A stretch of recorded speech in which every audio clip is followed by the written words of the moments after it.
नमस्कार दोस्तों। एक नाम जिसने देश को गर्व दिया, 7 बार का नेशनल चैंपियन, एशियन गेम्स में भारत का प्रतिनिधि करता है। लेकिन क्या होता है जब सिस्टम एक चैंपियन को अपना दुश्मन बना लेता है। ये कहानी है उस एथलीट की जिसके पैर ट्रैक पर नहीं बल्कि चंबल के भीड़ों में दौड़े थे। ये कहानी है पान सिंह तोमर की। एक सिपाही, एक खिलाड़ी या फिर खूंखार बागी, फैसला आप करेंगे। पान सिंह तोमर को बचपन से ही दौड़ने का बहुत शौक था। पान सिंह तोमर ने भारतीय सेना की बंगाल इंजीनियर ग्रुप में सूबेदार के रूप में सेवा की। एक दिन कैंटीन में किसी अफसर ने कहा, जो सबसे तेज भागेगा उसे छुट्टी मिलेगी, और बस पान सिंह दौड़ पड़े। इतनी तेज दौड़ कि सबको पीछे छोड़ दिया। उन्हें पता नहीं था कि यह दौड़ उनकी जीवन की दिशा बदल दी। सेना ने उनकी प्रतिभा पहचानी और उन्हें भेजा गया आर्मी एथलेटिक्स कैंप में। यहाँ से शुरू हुई एक नई कहानी, एक धावक जिसने देश का नाम ऊंचा किया। देश के लिए दौड़ना सबसे बड़ा सम्मान है, यही उनका नारा था। सेना में ही उनकी असाधारण दौड़ने की क्षमता को पहचानी गई।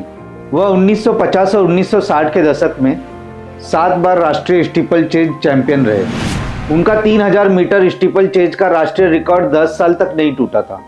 1958 में टोक्यो जापान में हुए एशियाई खेलों में भारत का प्रतिनिधित्व किया।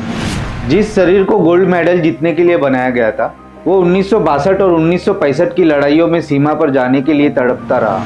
लेकिन नियम आड़े आए, खिलाड़ी देश की रक्षा के लिए नहीं, सिर्फ गौरव के लिए दौड़ेगा। पर किसे पता था कि यह धावक एक दिन बंदूक लेकर दौड़ेगा, न कि मेडल के लिए बल्कि इंसाफ के लिए। एक ईमानदार सैनिक ने कानून पर भरोसा किया, पर जब कानून ही अंधा हो जाए तो इंसाफ की उम्मीद मर जाती है। क्या यह किसी आने वाली तूफान की आहट थी?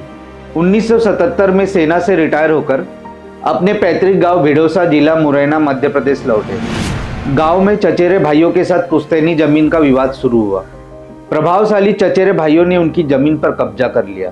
खेत हमारे, मेहनत हमारी, फसल हमारी, आपने कैसे काट ली? ये तो चोरी भाई। ना खेत तुम्हारे ना फसल, ये हमारी है।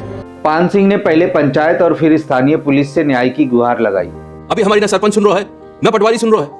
जब जाए तो कहाँ जाए? अरे यार, ये जमीन फसल वसल को काटो को केस हतो। पुलिस ने एक राष्ट्रीय चैंपियन की बात को अनसुना कर दिया। उन्हें भगा दिया गया और एक बार तो उन्हें थाने में अपमानित भी किया गया। इससे भी बड़ी त्रासदी तब हुई जब उनके बेटे हनुमंत सिंह को बुरी तरह पीटा गया और उनकी 90 वर्षीय मां का अपमान किया गया, जिसने सेना में देश की सेवा की, जिसने खेल में देश को मेडल दिया। आज उसे अपने ही घर में इंसाफ नहीं मिल रहा था। जब न्याय के सारे रास्ते बंद हो गए, तब एक एथलीट ने बागी बनने का फैसला लिया। न्याय न मिलने पर पान सिंह तोमर ने हथियार उठा लिया। मार्च 1979 में उन्होंने अपने 3 चचेरे भाइयों हवलदार सिंह, बबलू सिंह और जंदेल सिंह को दिन दहाड़े गोली मारकर बदला लिया। 1981 में उन्होंने पत्रकार को इंटरव्यू दिया। पत्रकार ने पूछा, आप डाकू है? आप डकैत कैसे बने? बीहड़ में तो बागी होते हैं, डकैत तो पार्लियामेंट में मिलते हैं। बीहड़ में बागी होते हैं, डकैत मिलते हैं पार्लियामेंट में। यह सिर्फ एक डायलॉग नहीं था, उस समय के दौर के सिस्टम पर सवाल था। उन्होंने आत्मसमर्पण के सवाल पर साफ मना कर दिया। उनका कहना था कि जब वे खिलाड़ी थे तब किसी ने उनकी मदद नहीं की। नेशनल चैंपियन और मोस्ट वांटेड क्रिमिनल पान सिंह तोमर की रफ्तार अब ट्रैक की परिधि में नहीं थी। चंबल के हर पत्थर, हर रेत को उनकी रफ्तार ने एक डर दे दिया था। वह 18 गैंग के नाम से जाने गए। उनके गिरोह में लगभग 28 लोग थे। उनकी गैंग ने कई पुलिस चौकियों पर हमला किया और जिन जमींदारों ने गरीबों पर अत्याचार किए उन्हें सजा दी। कई स्थानीय लोगों के लिए वह डकैत नहीं बल्कि बागी थे, जो सिस्टम के खिलाफ खड़े हुए थे। पुलिस की 500 लोगों की फोर्स और सामने सिर्फ 15 बागी। यह कोई आम मुठभेड़ नहीं थी, एक खिलाड़ी के अंतिम दौड़ की तैयारी थी। 1 अक्टूबर 1981 को भिंड जिले के राठियापुर गांव के पास सर्कल इंस्पेक्टर महेंद्र प्रताप सिंह चौहान के नेतृत्व में 500 पुलिस कर्मियों की स्पेशल टास्क फोर्स ने उन्हें घेर लिया। यह मुठभेड़ 12 घंटे से अधिक चली। पुलिस को मुखबरी मिली थी। पान सिंह तोमर और उनके 14 साथियों को मार गिराया गया। कहा जाता है कि घायल अवस्था में प्यास से तड़पते हुए उनके अंतिम शब्द थे, क्या यहाँ कोई राजपूत है जो मुझे पानी दे सके? पान सिंह तोमर के नाम का डर और उनकी कहानी आज भी जिंदा है। उस दिन चंबल के बीहड़ में एक नेशनल रिकॉर्ड टूटा, एक खिलाड़ी का सपना टूटा और एक बागी की कहानी हमेशा के लिए अमर हो गई।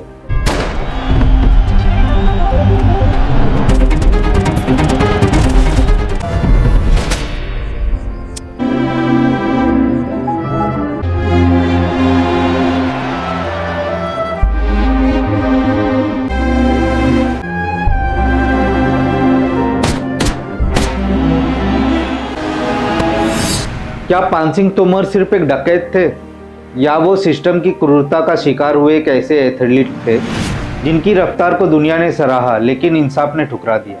उनकी कहानी एक सवाल है, असली डकैत कौन था?